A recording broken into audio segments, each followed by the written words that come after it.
is gonna take crackerjack timing, Wang. Total concentration. You ready, Jack? I was born ready. Welcome back to the channel. This is Wes, and let's talk the Ferryman #1, which was funded on Indiegogo last year. It's a sci-fi tale where in the future people can have their souls digitized and placed in virtual reality and live forever. It's a cool concept that's been touched on in one way or another in movies like The Matrix, Transcendence, Repo Men, and others. The Ferryman #1 is the first in a 5-part comic book series that explores themes of life, death, loss, and hope in a world where spirituality itself has been hijacked by technology. Sean Campbell, who emerged from the Comicsgate movement, is the series creator and writer, and Dennis Tirona is the primary artist. The artwork itself is okay. I get the feeling that Dennis is very talented, but is still honing his style. There is plenty of detail work throughout the book, and the layouts make it easy for the reader to follow. One thing I think he can improve on that will help is varying his line art to add depth to the illustrations. Some artists are able to make thinner line art work, but normally it makes the visuals feel rather flat. The second improvement I would like to see is faces. Most of the characters have muted expressions throughout, and a bit of emotion will help to enhance the story. Tirona definitely has successes throughout the book, and this particular page stands out. It's very effective and leaves the reader unsure about what virtual reality this character is experiencing.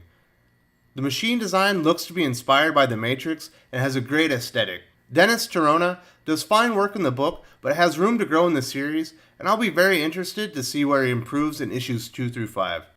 Overall, I'll score the art a 2 out of 5. There are several guest illustrators that created pinups, including My Hero Macadamia, Black Ops and Trump Space Force's Tim Lim, Ironsight's illustrator Ibai Canales, and Rags artist Luigi Turrell. My favorite is this promotional poster for VR service Glory by Wanpool creator and artist Troy Torres. James Liswood created this very cool character dossier and introduces us to our 3 main characters. Miles Armstrong, a recovery agent for ELH, the company that offers the Glory VR immortality service. He downloads deceased subscriber minds and delivers them to the server farm. He's working for the company to qualify for the service himself. Tara Mitnick, a young naive journalist from a wealthy family who's been placed on a very dangerous assignment she's probably not qualified for. She also has an enhanced cybernetic eye that serves multiple functions. Nakoa Okuna, a Marine Corps vet assigned as Tara's bodyguard. He's had enough aftermarket modifications, including a bionic arm, to be considered a cyborg. While on the job, Miles is challenged by a police officer who questions how he could do this work, and we get the answer later in the book.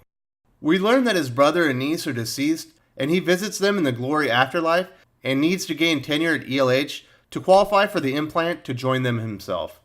This gives Miles a clear motivation for continuing with the company despite the gory details of his job. Later we see Tara and Nakoa on assignment in Syria. We get a good feel for some of the capabilities of Tara's aftermarket eye, as well as some tensions between the characters. A vet of 3 wars, Nakoa is well aware of the unsavory characters in Damascus and comes off slightly rude, but ends up being supportive in the end. I like the character work in the book, but if I have a critique, it's that there's a lot of exposition that needs to be provided, and some of the dialogue from non-major characters feels inorganic. Overall, I'll give Sean Campbell's character work a 4 out of 5 rating. After we are introduced to how the Glory program works, we learn a new subscriber has committed suicide, and Miles arrives to recover the download. We start to discover there's a bit more than meets the eye. The local police remark that there's been an epidemic of customers committing suicide soon after subscribing. During Tara and Nakoa's story, they meet up with Syrian commander Amadi. He claims his army is fighting to keep the new technologies away from their culture, and claims to have proof that 47 deceased from 19 countries have come back to life after being uploaded into Glory, creating another layer of intrigue and suspicion regarding ELH's services.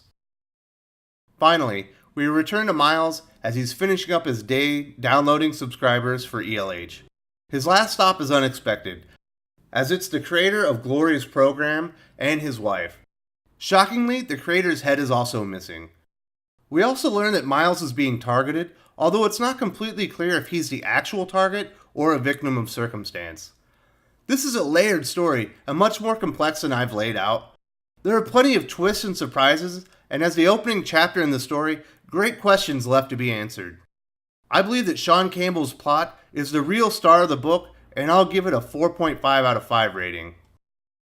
The Ferryman is an exciting series and one of the great books to emerge from comics great creators. If you're a fan of sci-fi and themes about what it means to be alive, this is the book for you.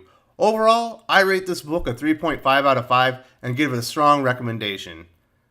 Issue 1 is not currently available for purchase, but will be available during the Issue 2 Indiegogo campaign, scheduled to begin in early March. If you have any questions, creator Sean Campbell's Twitter contact info is available in the video description. Of course, this is just my take. What's yours? Does The Ferryman interest you? Have you already read the book? Are you going to support the campaign for Issue 2? Please let me know your thoughts in the comments section below. If you enjoyed this video, please give it a like. I would appreciate it very much. It helps us attract more views for the channel. Subscribe for future commentary, comic book news, and reviews. And don't forget to ring the bell for notifications. If you want to talk comics, movies, and much, much more, you can follow me on Twitter at Wes_from_TC. With that, Salamat Po, and I'm out.